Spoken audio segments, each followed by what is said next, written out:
Let's pray together. Lord, may the words of my mouth and the meditations of our hearts be acceptable to you, our rock and our redeemer. Amen. Amen.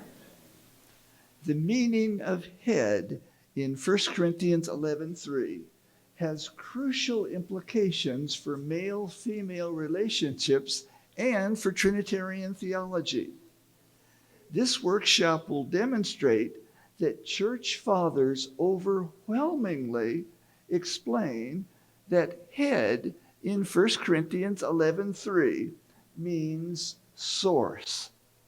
These include Cyril of Alexandria, Theodore of Mopsuestia, Athanasius, Cosmas Indicopleustes, Cyrillus Hierosolymitanus, Eusebius, Photius, Chrysostom, and Ambrosiaster.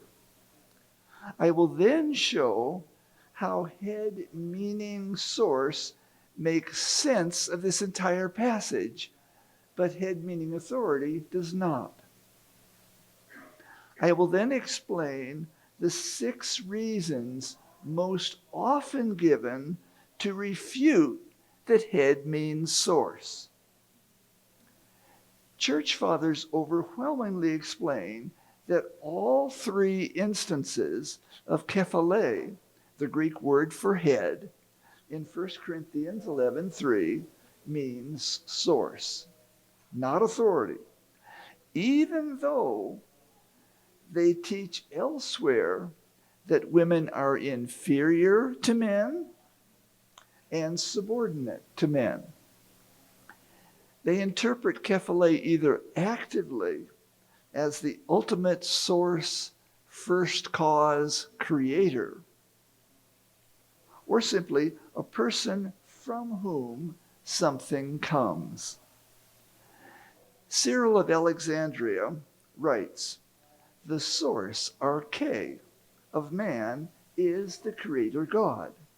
Thus we say, the head of every man is Christ, for man was made through him and brought into existence, and the head of woman is the man, because she was taken out of his flesh, and so indeed has him as her source, archē.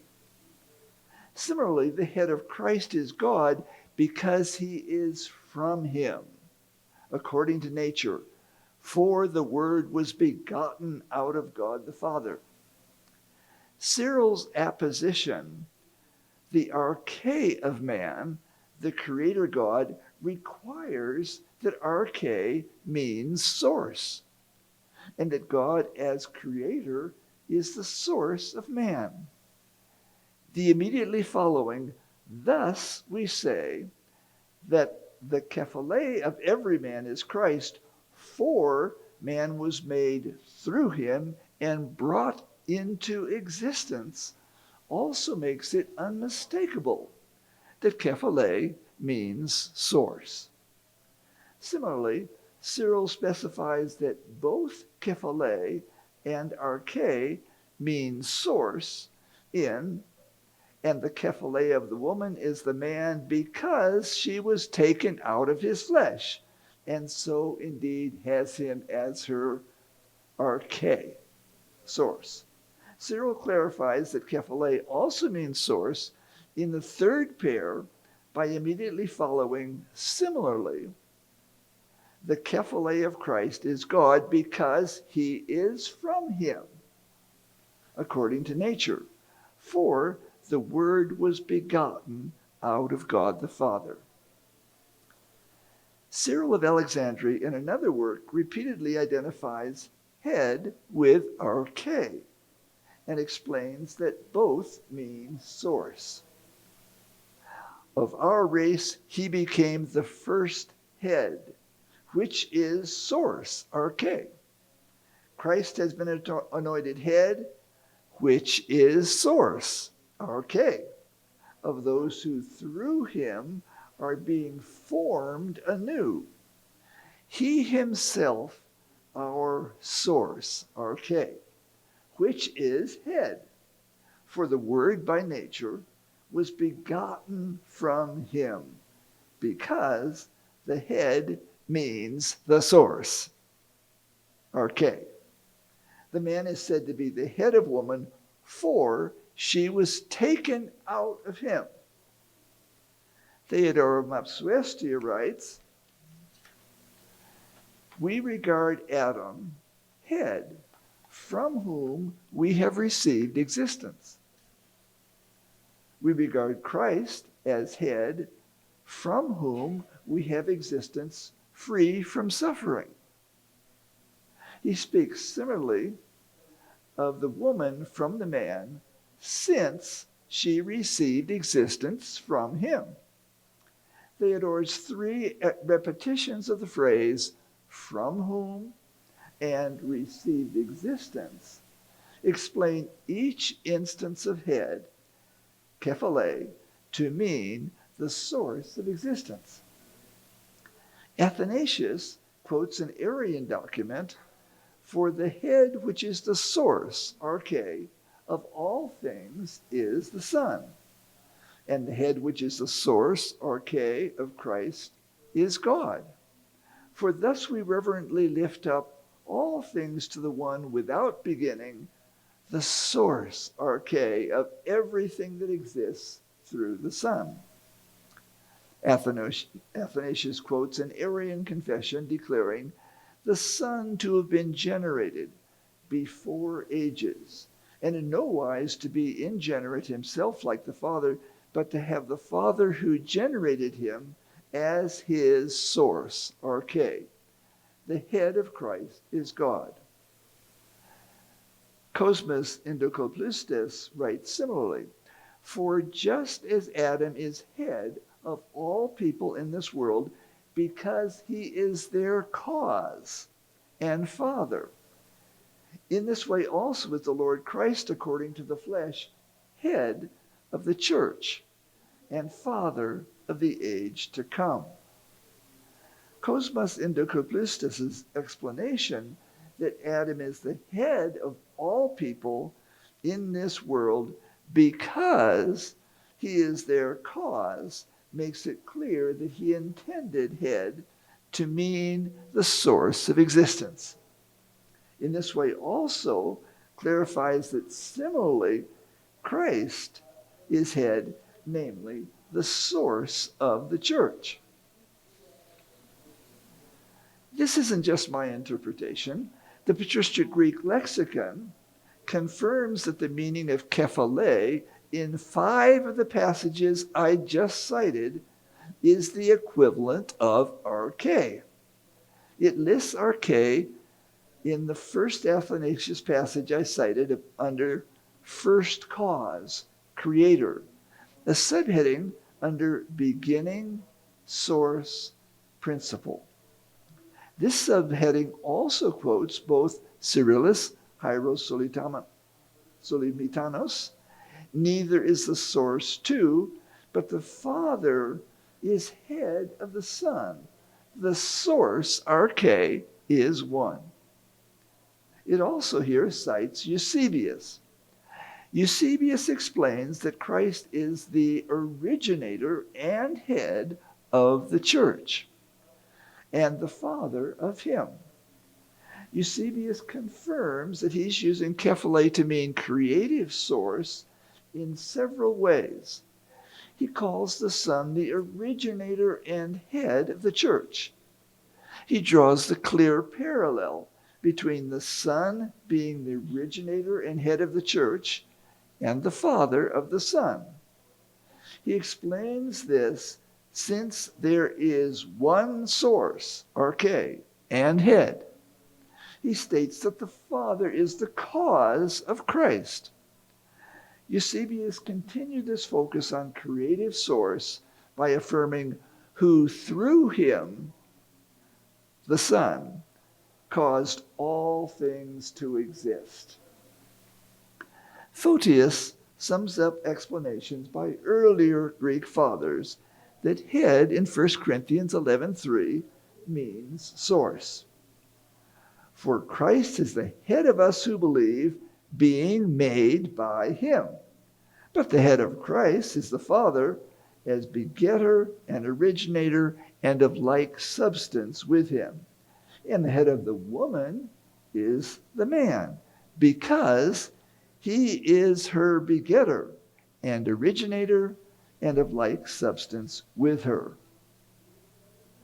Chrysostom, Theodoret, and Theophylact criticize Arian misuse of 1 Corinthians 11:3 to subordinate the present or eternal Christ to the Father. Chrysostom argues against heretics who read from this passage that Christ is under subjection.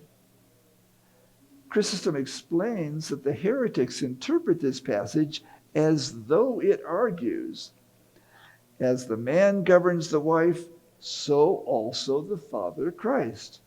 Chrysostom replies, and who could ever admit this? Consider to what meanness thou wilt bring the Son. Who will endure this? For had Paul meant to speak of rule and subjection, as thou sayest, he would not have brought forward the instance of a wife, but rather of a slave and a master. Chrysostom identifies three source relationships in 1 Corinthians 11:3. He writes of the relationship of men to both God and Christ as toward the authors of their being, of the Father to the Son as the Father begat such a Son, not as a slave under command, but as free, and of woman affirming that she was made out of him. Chrysostom explains that being the head of woman means source without authority. Wherefore, you see, Eve was not subjected as soon as she was made, nor, when he brought her to the man, did either she hear anything from God, nor did the man say any such word to her.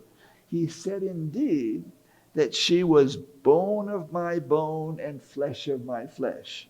But of rule or subjection he nowhere made mention unto her. Chrysostom highlights that woman was not subject to man prior to the fall. Unfortunately, Joseph Fitzmyer deleted from Chrysostom's statement, and who could ever admit this, replacing it with an ellipsis symbol. Fitzmyer wrote that Chrysostom, quote, understood head to mean having authority over, and so attributed to Chrysostom the heretic's interpretation that Chrysostom was emphatically opposing. Actually, Chrysostom refutes the heretical interpretation that head in God is the head of Christ means governs.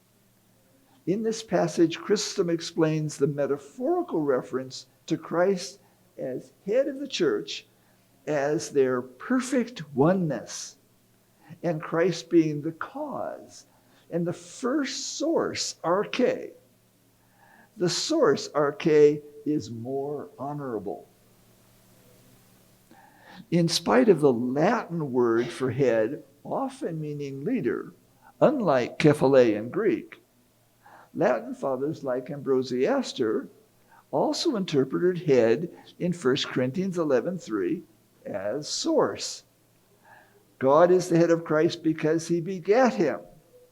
Christ is the head of man because he created him. And man is head of woman because she was taken from his side.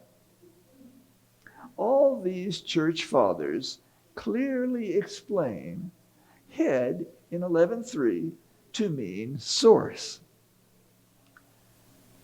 But does this understanding by the church fathers that head means source fit the actual text of 1 Corinthians 11:2-16 better than authority?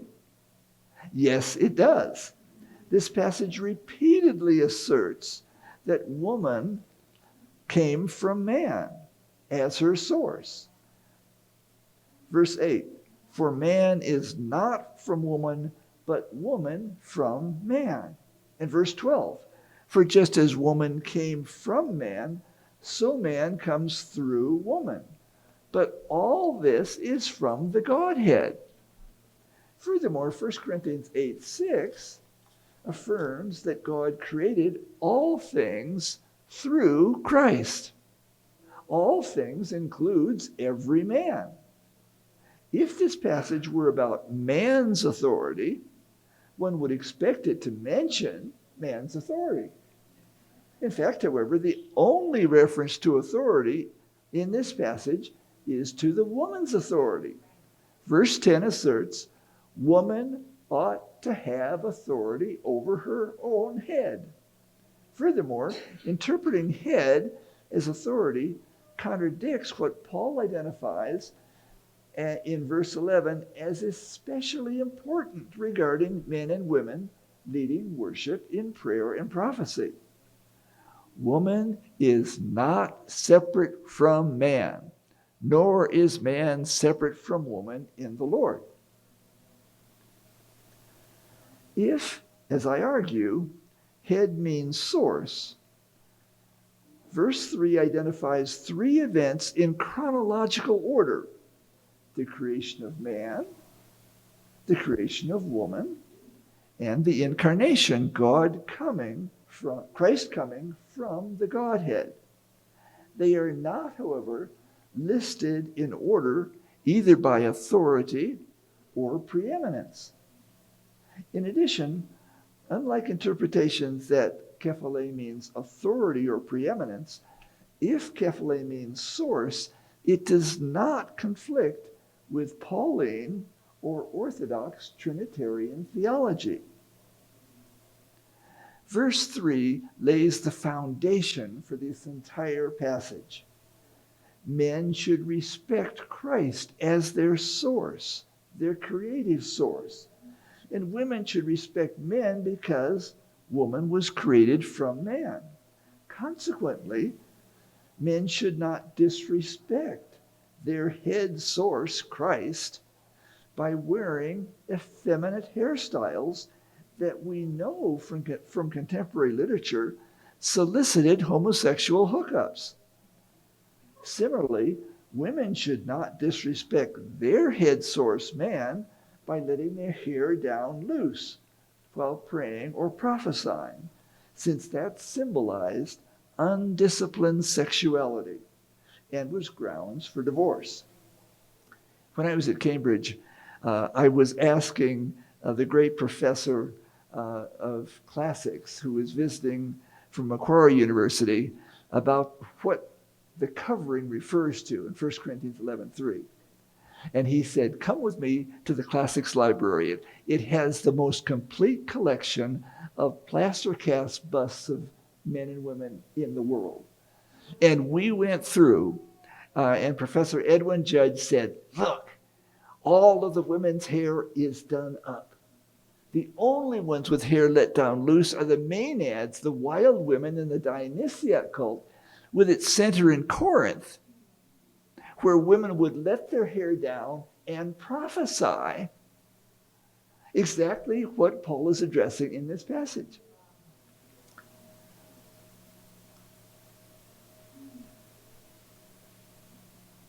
Let's now examine the 6 reasons most often given to refute that head means source. First, isn't it obvious that head means authority? Who's the head of a company if not the person in authority over it? This is true regarding English, but we will see powerful evidence that it was not true regarding the Greek of Paul's day. It should be the goal of biblical Bible translation to convey the meaning of the original language. It is precisely because head conveys authority so often in English that head is a misleading translation when it causes English readers to think that head means authority, when in Greek it did not mean authority. Second, People assume that Paul regarded the brain as the control center of the body. So he must have thought that the head means authority. But Paul never refers to the brain. Instead, he uses heart 52 times for functions now attributed to the brain. Classicist Michael Wygotsky of Stanford is probably correct that many, even of the doctors with the most advanced anatomical understanding of the brain, did not really believe that the brain exerted more control over the body than the heart. Such a notion seemed to contradict the nearly universal belief that since life is in the blood, the heart must be the center of life. Lucretius wrote, "The rational power, which we call the mind and the intellect, has its fixed place in the central area of the breast, because this is where fear and dread surge up. This is the vicinity in which joys caress us. Here, therefore, is the mind and the intellect." Paul's statements about the heart indicate that he did not regard the head as the body's command center. So it's unlikely that Paul used head to mean authority. Third, Wayne Grudem has repeatedly written that the Liddell Scott lexicon was the only Greek-English lexicon that even mentioned the possibility of the meaning source for kephalē. All lexicons for ancient Greek or their editors give kephalē the meaning person in authority over. Neither assertion is true. Both grossly distort the truth. In fact, many lexicons cite kephalē meaning source. The 9th century lexicographer Photius explained kephalē in 1 Corinthians 11:3 as begetter and originator. The 12th century Johannes Sonaris lexicon, the 16th century lexicons by Petrina, by Estienne, and Boudet, Tusanus, Gessner, and Junius, and later lexicons by Passau, Pape, Schenkel, Woodhouse, Bailey, Bolton, Rost, Feyerabend, Montanari, and Banks also list source for kephalē. The New International Dictionary of New Testament Theology states that in 1 Corinthians 11:3, head is probably to be understood not as chief or ruler, but as source or origin. It's also blatantly false that all lexicons for ancient Greek or their editors give kephalē the meaning person in authority over. Dumitrichou's 9-volume dictionary lists the meaning leader as medieval. Liddell and Scott's 7th and 8th editions identify the meaning chief as Byzantine. In its latest edition, Liddell Scott Jones Mackenzie lists 49 figurative meanings for kephalē, including various examples meaning source. It does not, however, list leader, authority, or anything related to them as a meaning of kephalē. None of its supplements by Barber, Renahan, and Glare, nor the lexicons by Moulton and Milligan, Kreisky, Chontrin, or Woodhouse, nor the 12 additional lexicons cited by Richard Serban give even one example near Paul's time where kephalē means leader or authority. Heinrich Schleer, in the Theological Dictionary of the New Testament, writes, "In secular usage, kephalē is not employed for the head of a society." Apart from New Testament lexicons, the vast majority of Greek lexicons lists no meaning related to leader. The only two citations in secular lexicons meaning leader that I have found are citations from the 4th century after Christ. A fourth reason given to refute that head means source is that it's obvious from the Greek translation of the Hebrew Scriptures that head means leader. It is true that when the Hebrew word for head means physical head, Greek versions of the Hebrew Scriptures almost always translated head using the Greek word kephalē. There are 180 times in the Hebrew Scriptures when the same word in Hebrew for head means leader, such as the heads of the tribes of Israel. English versions translate most of these with the English word head.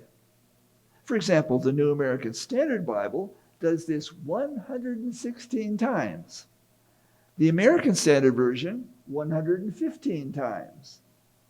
They didn't always translate it head because some expressions like head priest sound more natural as chief priests. Head clearly communicated leader in languages that commonly use head as a metaphor for leader, including English, Latin, and German. If leader had been an established metaphorical meaning for kephalē, translators of the Hebrew Scriptures into Greek, like English translators, probably would have translated most of these 180 meaning leader kephalē. But just like they translated almost all when it means physical head. But in fact, they translate most of them not with kephalē, but with the Greek word for ruler, archon. The best attested Septuagint text, which was current in Paul's day, translates only one of those 180 instances where the Hebrew word for head means leader, with kephalē as a metaphor clearly meaning leader. All other alleged instances of kephalē, of head meaning leader, fit into one of three categories. Some were added by Origen after AD 200 in order to make the Septuagint correspond more closely to the wording of the Hebrew Scriptures. Others are explained in their context to mean something other than leader. Every other alleged instance of head conveying leader in the Septuagint has in the Greek text eis kephalein. Greek readers probably understood eis kephalein as a simile, as head, not as a metaphor, is head. Only with eis did it read like normal Greek. The almost universal avoidance of kephalē without eis to translate head when it meant leader shows how foreign to Greek it was to use kephalē as a metaphor for leader.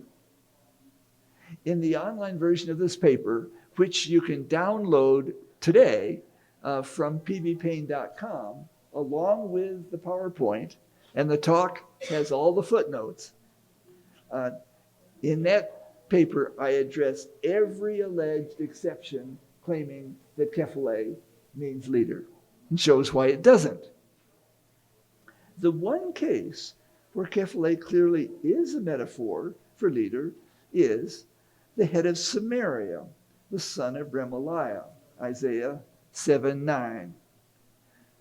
Septuagint specialists, some of whom I will now quote, state that the Greek in the Septuagint text of Isaiah was not exempt from interferences of Hebrew in its vocabulary syntax, and style. The book of Isaiah shows obvious signs of incompetence. Entire sentences are unintelligible in Greek, containing Greek with little regard for the requirements of the Greek language. Many Septuagint specialists concluded that there was a strong tendency in the Septuagint for Greek words to extend their range of meaning in an un-Greek way after the Hebrew word they render. The language of the Septuagint is plainly not normal Greek in many places. Hebraisms have been recognized in the Septuagint from the early days of critical study of the Bible. Consequently, this one exception is best explained as a Hebraism, an idiomatic Hebrew meaning that is not native to the Greek word kephalē. Out of 180 passages where the Hebrew word for head meant leader, the best attested Septuagint text translates only one with kephalē, clearly used as a metaphor for leader. This shows how foreign to Greek it was to use kephalē as a metaphor meaning leader. A fifth reason given to refute that head means source is to assert, as Grudem does, that source was not a meaning of head in Greek, or that head meaning source is so rare that it's unlikely Paul intended head to mean source, or that if it does mean source, it also implies authority. If we had time, I could cite 70 instances where head, kephalē, conveys source. In each of the following 11 examples from Greek literature, head clearly means source with no implication of authority. Philo, of all the members of the clan here described, Esau is the progenitor, the head, kephalē, as it were, of the whole creature. Philo also affirms that the virtuous one, whether single man or people, will be the head of the human race, and all the others like the limbs of a body, which draw their life from the forces in the head and at the top. The editor explains head as the source of spiritual life. The Apocalypse of Moses calls lust the head of every sin. The Standard Edition translates kephalē origin, and manuscript C C's root and first cause confirm the meaning source. The Testament of Reuben states, "For 7 spirits are established against mankind, and they are the sources of the deeds of youth." 2 manuscripts have kephalē singular. The medical writer Hippocrates and Galen both used kephalē metaphorically to identify the origins of muscles. Galen also wrote, "The greater is source of the smaller, just as the spring is greater than the channels into which it is divided. No river that comes from a single spring is smaller at its head," singular, kephalē, "than it is thereafter." Galen notes that whirlpools in a river arise when they are warmed by the sun or its source, singular kephalē, is heated in some other way. Johannes Philoponus notes that a river, when it rushed upon a rock, might divide and become 2 streams, even though it had but a single source, kephalē. Herodotus wrote, "From the sources of the river Tiris flow the best and fairest of river waters." The Greek anthology states, "The sources of the river Tiris supply the best water." In all 11 of these passages, kephalē means source with no contextual association with authority. The most commonly cited saying using head as a metaphor is Orphic Fragment 21a. He himself is the cause of all things. Wherefore, it is well said in the Orphic hymns, Zeus was born first, Zeus the last, with bright vivid lightning.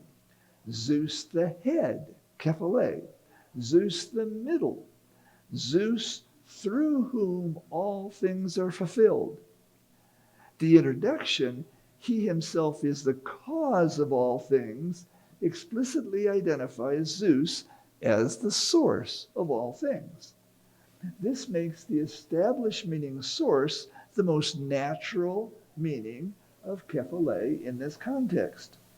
The final verb, are fulfilled, requires that kephalē means source to preserve the saying symmetry. This triad is the primary context for determining the meaning of kephalē here. But there is also a normal logical progression from Zeus being first in the preceding statement to Zeus being the source. The myriad references to Zeus as the source through whom all things come into existence supports understanding kephalē in this saying to mean source.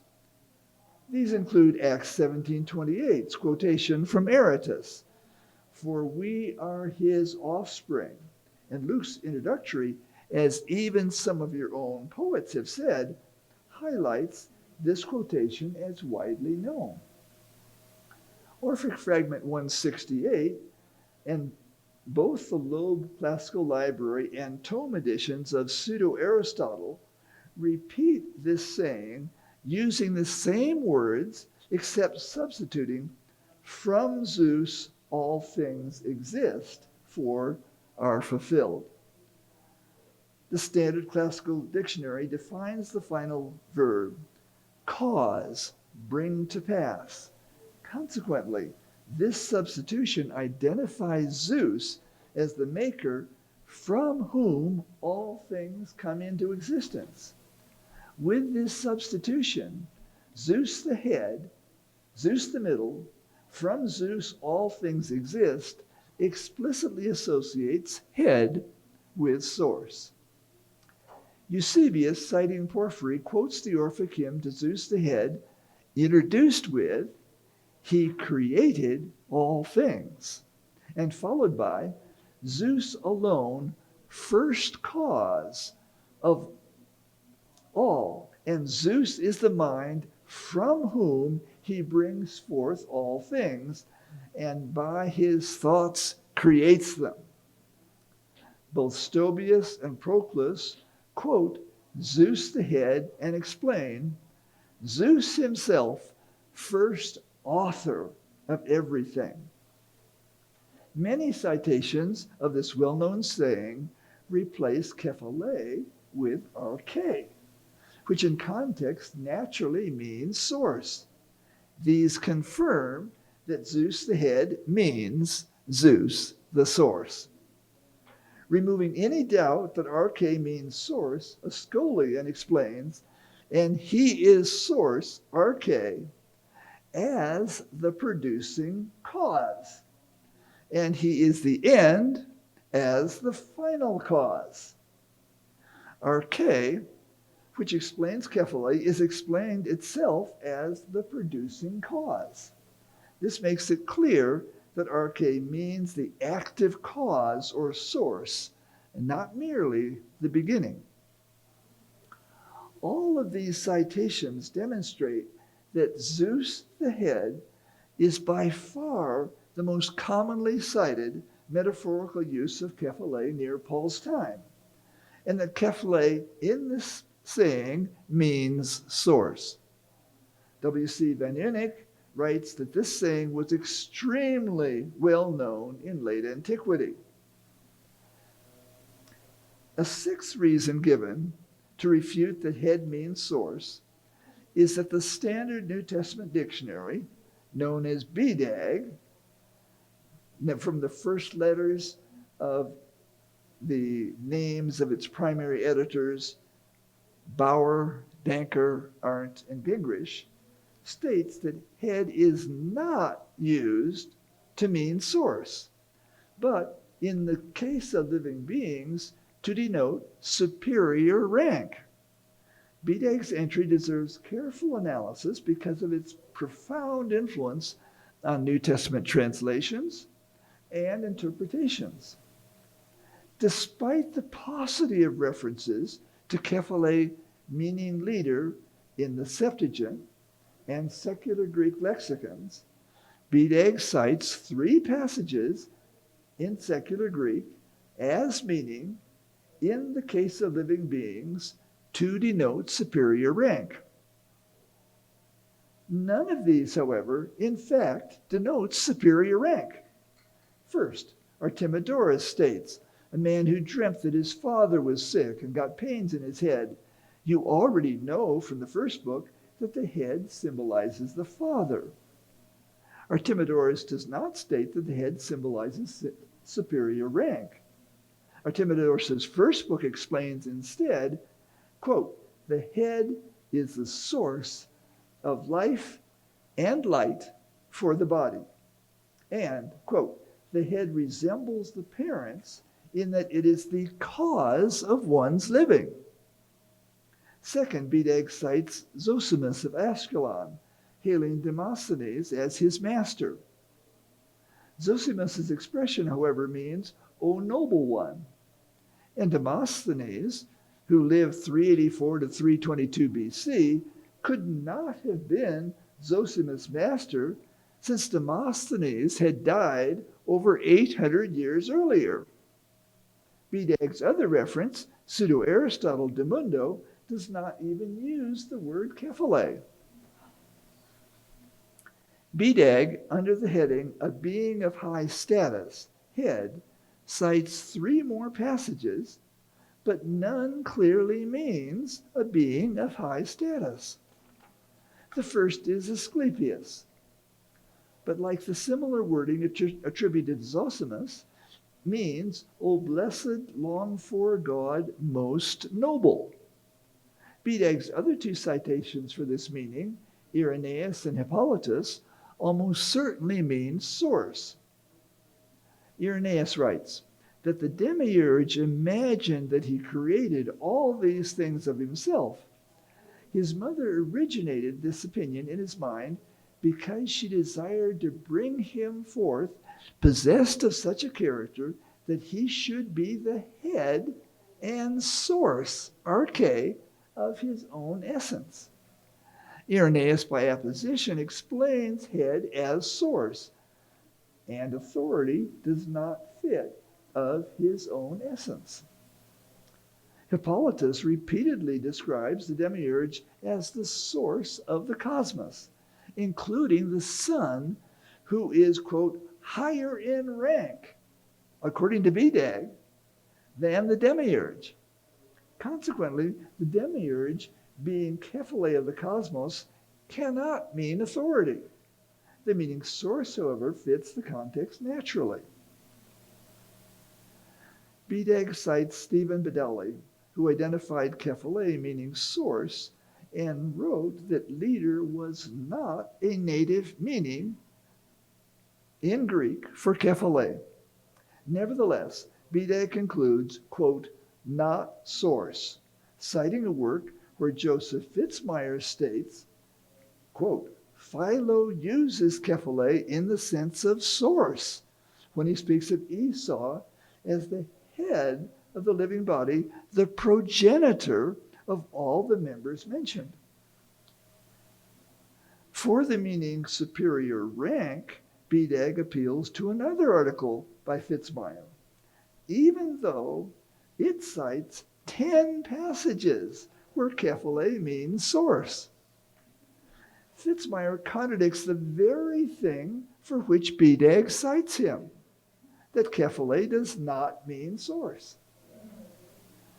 Surprisingly, BDAG categorizes the meaning of kephalē in Colossians 2:19 under the category in imagery, but Ephesians 4:15 as superior rank, even though both identify with virtually identical terminology Christ as the head from whom the whole body grows. BDAG errs in omitting the meaning source for these and other New Testament passages. BDAG even changes the Greek word order of a text to give the false impression that Galba is called head.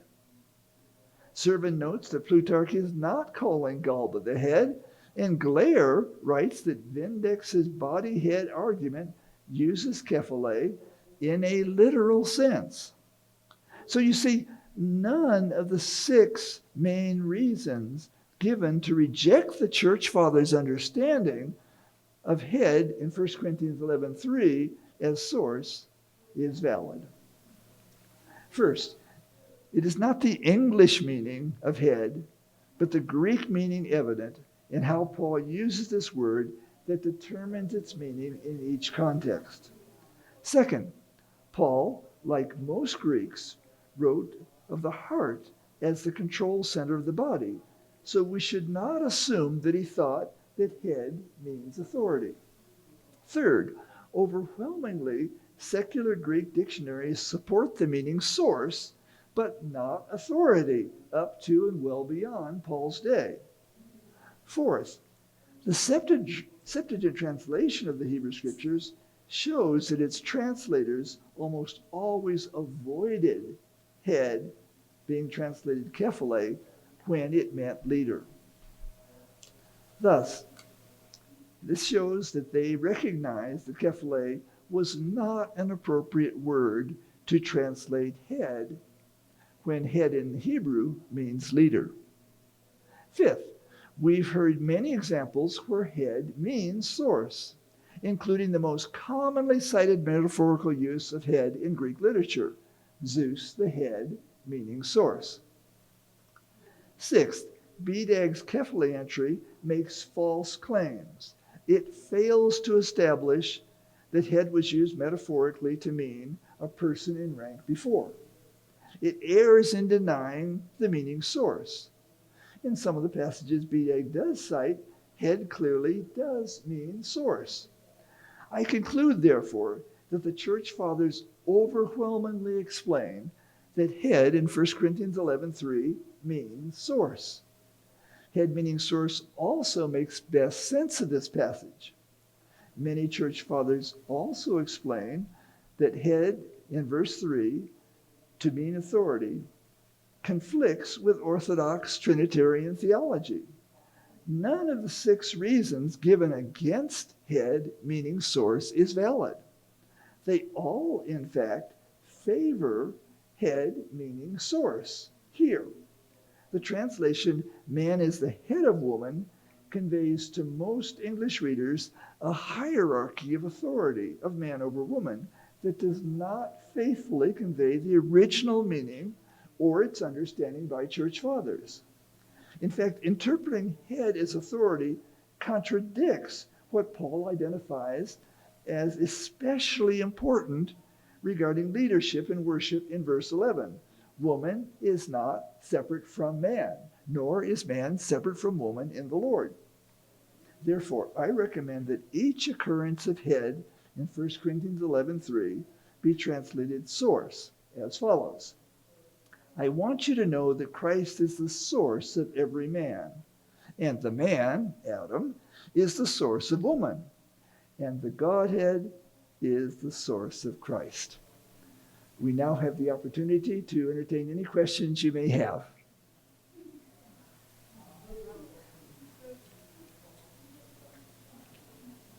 Yes. My question, has any major Bible translation gone with source and removed head? The English translation, I was looking at the ones on my Bible, I don't think I have been assigned by CBE to make a fresh translation of 1 Corinthians, and it will include source for that translation.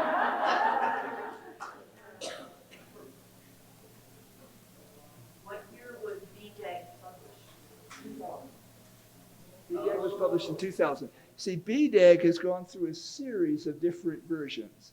There was the original Bauer, German Greek lexicon that was then translated, and then the Bauer-Arndt-Gingrich was published in English, and then the Bauer-Danker-Arndt-Gingrich was a revision. Then in 2000, Danker took the lead in the revisions and became Bauer-Danker-Arndt-Gingrich.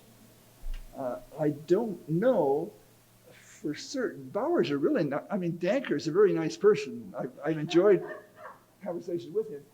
He taught at Concordia Seminary, but that was a seminary which holds to a pretty complementarian position. And it may be part of that influence and wanting the scriptures to fit that complementarian interpretation that caused him to change the Bauer-Arndt-Gingrich on things like the meaning of prostatus. How is kephalē translated in the first edition that's just Bauer?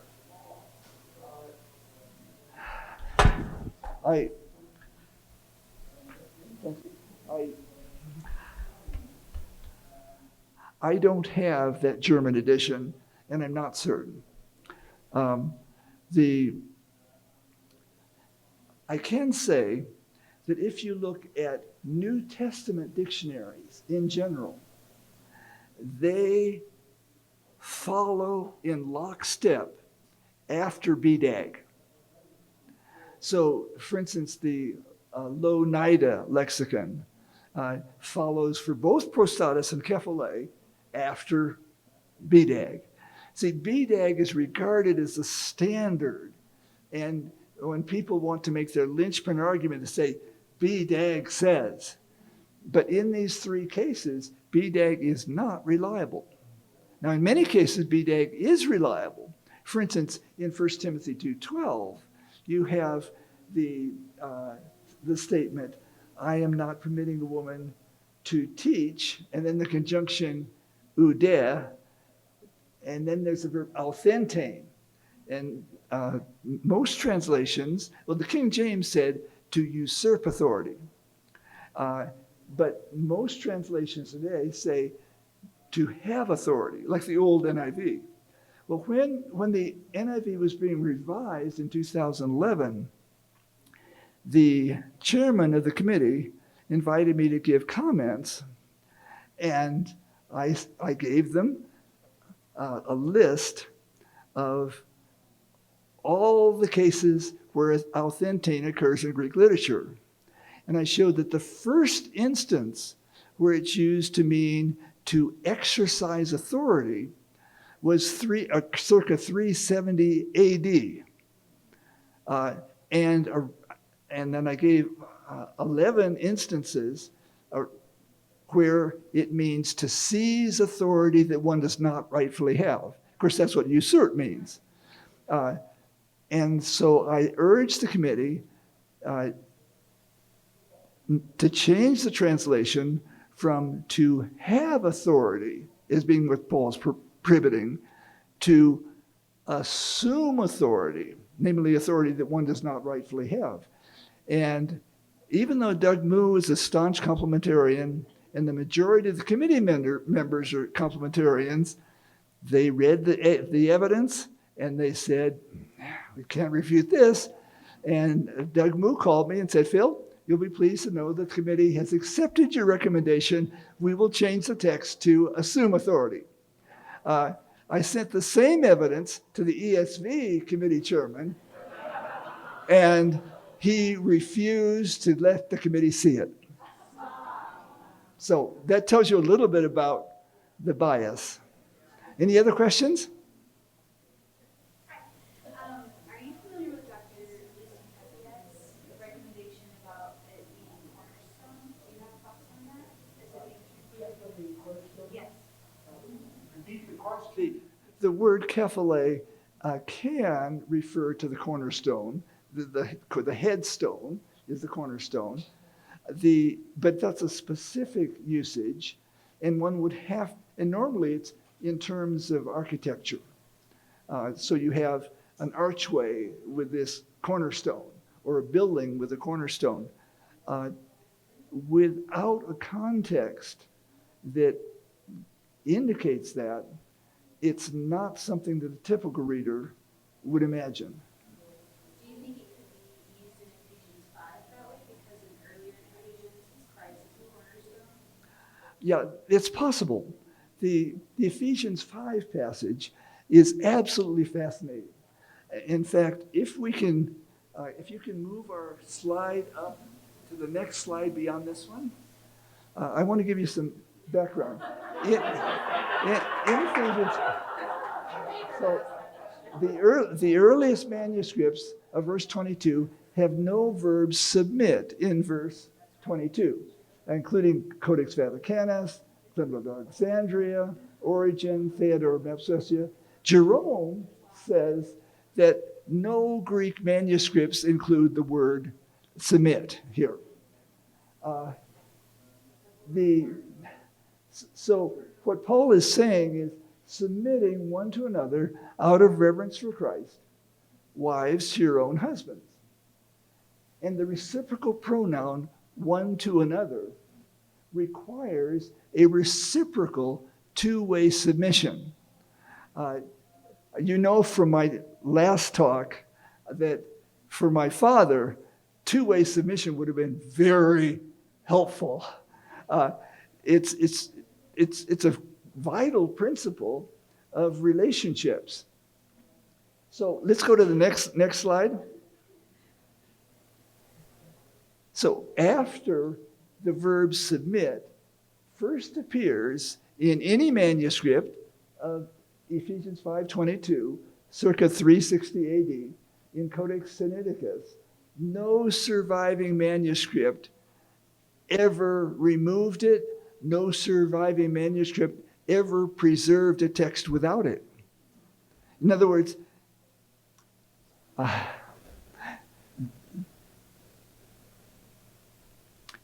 if it had been at all likely that a scribe would ever take the verb submit out if it was originally there, we would have expected some of the thousands of manuscripts that were written after then not to have it, for them to take it out. So the fact that every manuscript of the New Testament before then does not have the verb submit, and that the church fathers repeatedly quote it without the verb submit, and because Jerome says no Greek manuscripts have the verb submit, the explanation that originally submit was in the text and all these early ones took it out, it doesn't make sense. Why would all of them take it out when none of them take it out once it's really in the text? Ironically, the Tyndale House Greek New Testament, who states that its aim is to preserve the text in the earliest form that we have it, includes submit in verse 23. But you see, it was published by the same publishers who published the ESV, Crossway. But the editor of that volume has received my critique and has said they will reconsider that. So I don't know if Crossway will let them, but I hope they do. Any other questions? Is there a lexicon that you would recommend to also use? So BDAG is good in some senses, but other dictionary lexicon should be used for the other senses, like to get the correct definitions. Yeah, what dictionary would we use instead in tandem? There are a great number of Greek dictionaries, and many of them are author-specific, like Homer dictionaries and so forth. No dictionary is perfect. I normally first look at the Liddell Scott Jones Mackenzie, standard classical Greek dictionary, combined with BDAG. And If they both agree, it's probably right. But when you are studying something and there's something that just doesn't jive, it doesn't make sense the way you've understood it, that's when you want to make a careful study. Have I really understood the original text and the original meaning of the words in that text? And work from there. So I think we may have one more slide. So Christ is the model for all believers in giving himself for us in Ephesians 5, 1-2. Now this is important because I've read many people who say Paul in Ephesians 5 teaches that Christ is the model for the husband and not the wife. But verse 1 says Christ is the model for all believers. That includes women as well. And in fact, it uses the identical words that walk in love as Christ loved us and gave himself for us. Later on, it says, husbands, love your wives as Christ loved us and gave himself for us. It's exactly the same command. Christ is the model for all of us. The second key thing is in Ephesians 4:16, we have the expression Christ as head is the source of the body's growth. So Paul you were asking about Ephesians 5.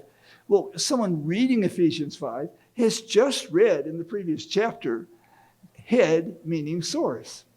So when they come to this and they see the husband is head of the wife as Christ is head of the church, and you've got this apposition.